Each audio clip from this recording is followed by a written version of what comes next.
قیامت له ورځې مخکې په قبر کې ولې سزا ملاویږي؟ ورور صاحب یو پوښتنه کړې ده چې د قیامت په ورځ هر هغه څوک چې کومه ګناه یې کړي، کوم نیک کار یې کړی، نو دوی به جنت ته ځي، نو بیا ولې په قبر کې سزا ورته ملاویږي؟ یوه قصه ده چې یو غریب یهودي چې شلېدلې جامې یې اغوستلې وې، حافظ ابن حجر عسقلاني چې الله دې پرې رحم وکړي هغې ته راځي، ورته وایي چې د دې حدیث مطلب څه دی؟ زه غریب یم او ستاسو پیغمبر وایي چې د کافر لپاره د دنیا جنت دی. مسلمان په توګه موږ عقیده لرو چې زموږ لپاره د قیامت ورځ شته. په هغه ورځ به د هر چا نوم او اعمال د هغه په لاسونو کې ورکړل شي او دا به اعلان شي چې څوک حق دی او څوک باطل دی، څوک د جنت حقدار دی او څوک د جهنم حقدار دی. خو بیا د قبر ثواب او سزا مسله څه ده؟ د قیامت له ورځې مخکې په قبر کې ولې سزا ملاویږي؟ اوس نتیجه به د قیامت په ورځ باندې اعلان شي، نو ولې په قبر کې سزا وي؟ بیا مثال که څوک ګناهګار وي نو ولې هلته د جنت په شان باندې یو باغ ورته ملاویږي په قبر کې؟ بیا ولې دا لومړی اعلانیږي؟ جزاک الله خیر.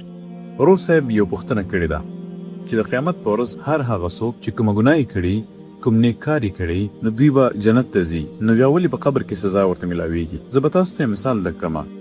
کله چې تاسو په سکول یا کالج کې زده کړې کوئ، هلته فاینل امتحان وي. د دې ځواب په سورت آل عمران کې دی، سورت نمبر 3 155 نمبر آیات. هر نفس به مرګ سکی، اخرنۍ بدله به د قیامت په ورځ وي.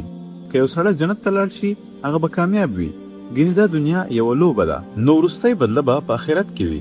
لکه څنګه چې موږ په سکول یا کالج کې زده کړې کوو، هلته فاینل امتحان وي، هلته د ټرم امتحانونه هم وي. آیا د ټرم امتحانونه پیژنئ؟ هلته هفتوار ټسټونه وي. نو کله چې تاسو کوم ښه یا بد کار کوئ، تاسو به د ښو یا بدو کارونو له امله سزا وینئ. تاسو به په 3 ځایونو کې سزا وینئ، یو په دنیا کې، دویم په آخرت کې او دریم بیا په آخرت کې. که تاسو کوم غلط کار کوئ، الله به تاسو ته په دنیا کې سزا درکړي. که تاسو کوم ښه کار کوئ، الله به تاسو ته په دنیا کې د هغې بدله درکړي. نو په آخره کې څوک چې غیر مسلم یا څوک چې ښه کار وکړي، هغه په دنیا کې خپله بدله ترلاسه کوي.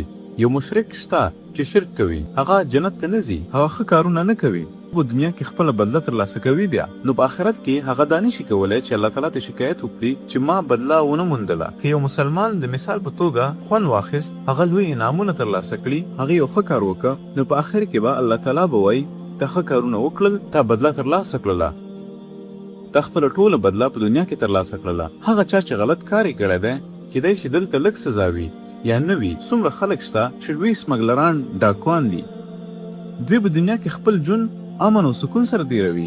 الله ویل چې راشئ، زه به تاسو ته دلته سزا نه درکوم، زه به تاسو ته په قبر او په آخرت کې بیا سزا درکوم. هغه فکر کوي چې ما ډېر ډزونه وکړل، ډېر غلط کارونه مې وکړل. هغه مشرک دی، هغه ډاکو دی، هغه په دنیا کې خلک وژلي دي، هغه هیڅ سزا ونه موندله. سزا په قبر او په آخرت کې بیا موندل کېدلی شي داسې انسان دپاره. نو دا ویل چې تاسو په آخرت کې سزا ترلاسه کړئ، نو ولې بیا په قبر کې ترلاسه کوئ؟ که تاسو یې جمع کړئ دا به سم وي. دا ممکنه ده چې تاسو په دنیا کې بدله ترلاسه کړئ، تاسو په قبر کې بدله ترلاسه کړئ، تاسو به بیا پاتې بدله دا په آخرت کې ترلاسه کړئ. دا ممکنه ده چې تاسو په دنیا کې سزا ونه موندله، دا ممکنه چې تاسو په قبر کې سزا وموندئ، تاسو به پاتې سزا په آخرت کې بیا ترلاسه کوئ. نو ټوټل سم دي. هو خو تاسو به 2 چنده سزا ونه ګورئ. هلته 2 چنده مطلب ده چې تاسو باید 100 پوینټونه سزا ترلاسه کړئ. دا ممکنه ده چې تاسو په دنیا کې 2 پوینټونه سزا ترلاسه کړئ، 8 پوینټونه بیا په قبر کې ترلاسه کړئ، او 90 پوینټونه سزا چې کوم دی دا بیا په آخرت کې ترلاسه کړئ. الله داسې نه کوي چې 100 پوینټونو سزا په دنیا کې یو انسان ته ورکړي، 100 پوینټونه سزا د په قبر کې یو انسان ته ورکړي، یا 100 پوینټونه سزا په آخرت کې د چا ته ورکړي. دا غلطه ده. نو که تاسو باید 100 پوینټونه سزا بخورئ، تاسو باید په دنیا کې 100 پوینټونه ترلاسه کړئ، 100 پوینټونه په قبر کې، تاسو بیا پاتې 100 پوینټونه په آخرت کې ترلاسه کولی شئ. له همدې امله الله تعالی وایي چې دا دنیا د مسلمانانو لپاره زندان دی، د کافر لپاره جنت دی. یوه قصه ده چې یو غریب یهودي چې شلېدلې جامې یې اغوستلې وې، حافظ ابن حجر عسقلاني چې الله دې پرې رحم وکړي هغې ته راځي، ورته وایي چې د دې حدیث مطلب څه دی؟ زه غریب یم او ستاسو پیغمبر وایي چې د کافر لپاره د دنیا جنت دی.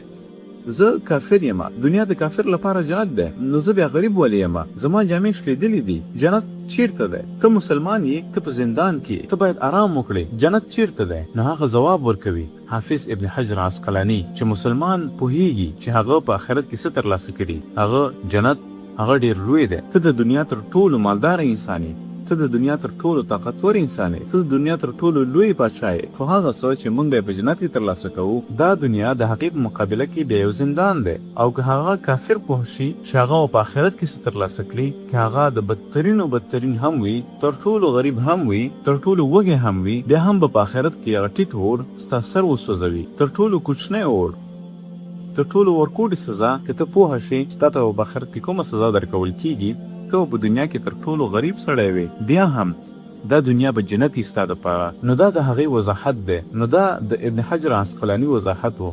د ټولو آخرنۍ بدله دا په آخرت کې وي. بیا د ټولو سزا او ښه بدله دا په دنیا کې هم ده، په آخرت کې او په قبر کې، په ټولو کې ده.